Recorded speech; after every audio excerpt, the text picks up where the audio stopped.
Hello प्यारे बच्चों, आप लोग कैसे हो।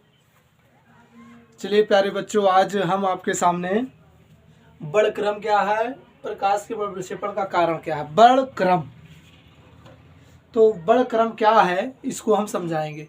जब किसी प्रिज्म पर श्वेत प्रकाश की किरणें पड़ती हैं तो वो 7 रंगों में विभक्त हो जाता है। यही क्रिया को क्या कहते हैं, बड़ क्रम कहते हैं। तो अब हम देखते हैं क्या है बड़ क्रम।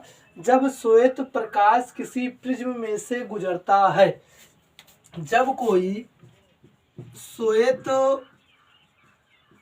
प्रकाश किसी प्रिज्म में से गुजरता है, ये आपका क्या है, प्रिज्म, किसी प्रिज्म में से गुजरता है तो वह अपने 7 रंगों में विभक्त हो जाता है। तो वह 7 रंगों में विभक्त हो जाता है। इस घटना को प्रकाश का बड़ विक्षेपण कहते हैं। वह 7 रंग कौन है, बैनी आह पिनाला, बैनी आह पिनाला, बा से बैगनी,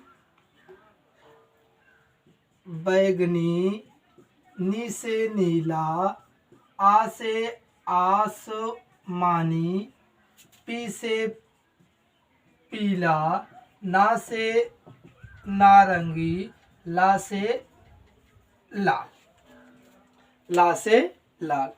तो बैनी यह पिनाला 7 रंगों में विभक्त हो जाता है। इस घटना को प्रकाश का बड़ विक्षेपण कहते हैं। तो अगला क्या है, इसका कारण है प्रकाश के बड़ विक्षेपण का कारण। इसके कौन कौन से कारण हो सकते हैं, अब इसके बारे में हम बताएंगे। लिखा भिन्न भिन्न रंगों के लिए, अलग अलग रंगों के लिए प्रिज्म के पदार्थ का अपवर्तनांक अलग अलग होता है। जब अलग अलग रंग रहेगा तो प्रिज्म का जो अपवर्तनांक निकल के आएगा, इंडेक्स निकल के आएगा, उसका अपवर्तनांक अलग अलग होगा। एक कह रहा है भिन्न भिन्न रंगों के लिए, अलग अलग रंगों के लिए प्रिज्म के पदार्थ का अपवर्तनांक भिन्न भिन्न होता है। सपोज करिए, मान लीजिए यहाँ बैनी यहाँ जाएगा तो इसका अपवर्तनांक अलग होगा, लाल रंग इस पे से गुजरेगा तो उसका अपवर्तनांक अलग होगा। यही एक कह रहा है। अगली क्या है, अगली हेडिंग क्या है कि यही प्रकाश के बड़ विक्षेपण का कारण है। यही प्रकाश के बड़ विक्षेपण का कारण है। फिर कह रहा है बेटा कि हम जानते हैं कि श्वेत प्रकाश 7 रंगों से मिलकर बना है। जो श्वेत प्रकाश है, सफेद प्रकाश है, वह 7 रंगों से मिलकर बना है।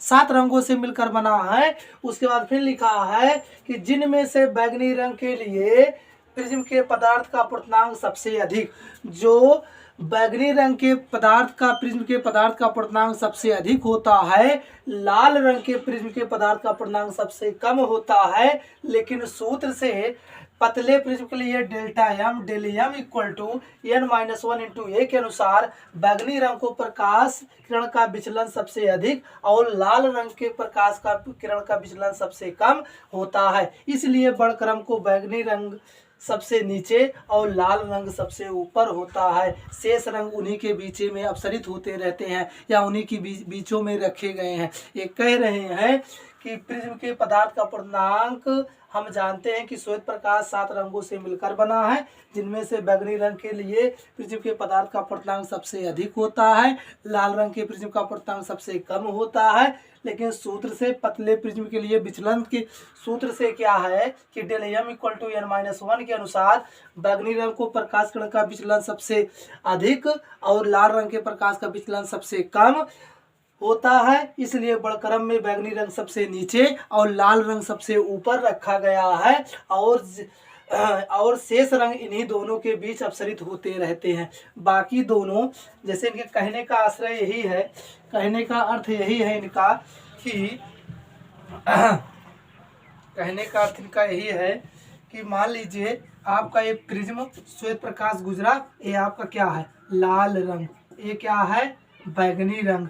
तो बाकी शेष बैगनी रंग, तो शेष रंग इन्हीं के बीच में अपसरित होते रहते हैं, इन्हीं के बीच में रहते हैं। तो उसके बाद फिर मैंने लिखा कि दिस इम्प्लाइड दैट विचलनों की इसी भिन्नता के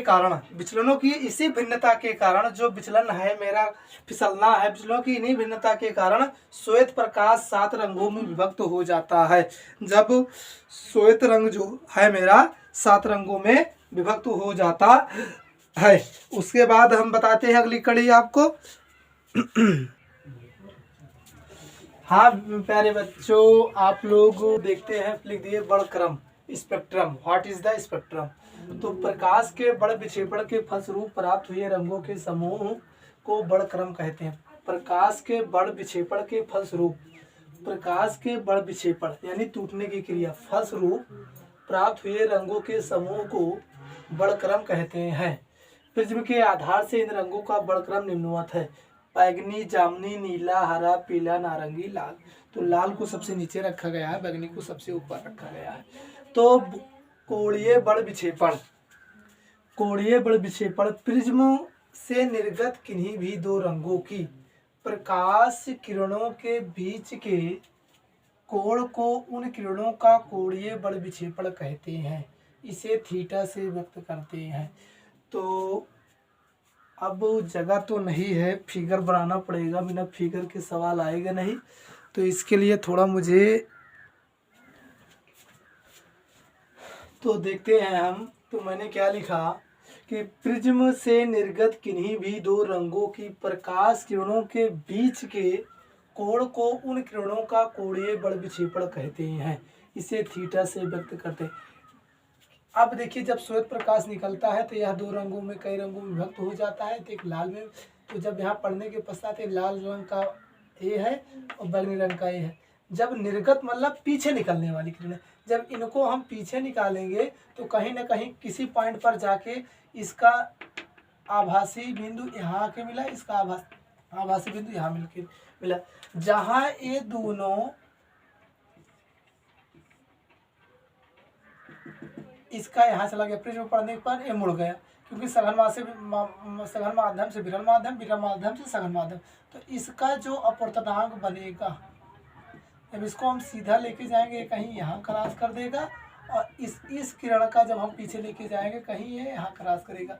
जो ये क्रॉस करेगा इसी को हम क्या कहते हैं? थीटा, यानी कोणीय बड़ विक्षेपण। तो कोणीय बड़ विक्षेपण कोण कहते हैं, इसे थीटा से व्यक्त करते हैं। किन्हीं भी दो रंगों की प्रकाश किरणों के लिए, किन्हीं भी दो रंगों के प्रकाश किरणों के लिए कोणीय बड़ विक्षेपण का मान उन किरणों के विचलन के अंतर के बराबर होता है। ये क्या कह रहा है? किन्हीं भी दो रंगों की प्रकाश किरणों के लिए कोणीय बड़ विक्षेपण थीटा का मान उन किरणों के विचलन के अंतर के बराबर होता है। यानी कि अब देखिए, एक पहला आपका क्या बनेगा? डेल्टा आर, दूसरा क्या बनेगा? डेल्टा भी।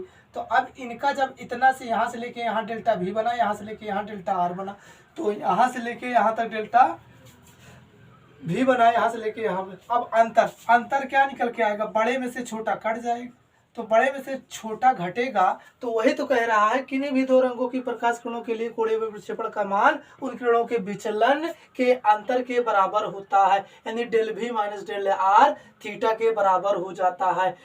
एक इसका विचलन है बैगनी रंग का विचलन, और लाल रंग के विचलन के अंतर को कोणीय बड़ विक्षेपण कहते हैं। बैगनी रंग का विचलन और लाल रंग के विचलन के अंतर को कोणीय बड़ विक्षेपण कहते हैं। वही मैंने यहाँ आपको दर्शाया गया। फिर कह रहा है अगला टॉपिक कि बैगनी रंग और लाल रंग की किरणों के मध्य, बैगनी रंग और लाल किरणों के मध्य कोणीय बड़ विक्षेपण theta equal to del B minus del one del R, समीकरण नंबर 1। फिर मैंने लिखा, यदि बैगनी रंग की प्रकाश किरण के लिए प्रिज्म के पदार्थ का अपवर्तनांक n भी हो। ये कह रहा है कि बैगनी रंग की प्रकाश किरण के लिए प्रिज्म के पदार्थ का अपवर्तनांक n भी हो, तो बैगनी रंग की प्रकाश किरण के लिए विचलन डेल भी इक्वल टू एन भी माइनस 1 इंटू ए। क्योंकि मैंने पतले प्रिज्म के लिए विचलन आपको पढ़ाया था del M equal to N minus 1 into A. यहाँ बैगनी रंग की बात हुई तो डेल भी हो जाएगा एन भी माइनस 1 इंटू ए, क्योंकि अपवर्तनांक किसका है? बैगनी रंग का अपवर्तनांक है, इसलिए यहाँ मैंने लिखा एन भी माइनस 1 इंटू ए। फिर नई लाइन से लिखा मैंने, यदि लाल रंग की प्रकाश किरण के लिए प्रिज्म के पदार्थ का अपवर्तनांक एन आर हो, तो लाल रंग की प्रकाश किरण के लिए विचलन del R equal to N R minus 1 into A होगा। अब लिखेंगे समीकरण 1 में डेल आर व डेल भी का मान रखने पर, जब मान रखेंगे तो मेरा निकल के आ जाएगा कि थीटा थीटा बराबर समीकरण नंबर 1 है डेल भी एन भी -1 into A minus del R N R minus A into A. अब एन भी A minus A N R A minus minus क्या हो जाएगा प्लस, ये दोनों कैंसिल आउट हो गए, तो एन भी A minus N R A N भी A minus N R A N भी ए माइनस एन आर ए। तो अब यहाँ देखिए एन भी माइनस एन आर ए को मैंने कॉमन ले लिया, तो थीटा बराबर मेरा क्या निकल के आया एन भी माइनस एन आर इंटू ए। तो कोणीय बल विक्षेपण थीटा इक्वल टू एन भी माइनस एन आर इंटू ए, यही आपका फार्मूला निकल के आ गया, सूत्र निकल के आ गया। तो बच्चों आप लोग पढ़िए, चैनल को सब्सक्राइब करिए, शेयर करिए, आगे बढ़ाइए, हम आप लोगों से यही चाहते हैं। थैंक यू बेटा।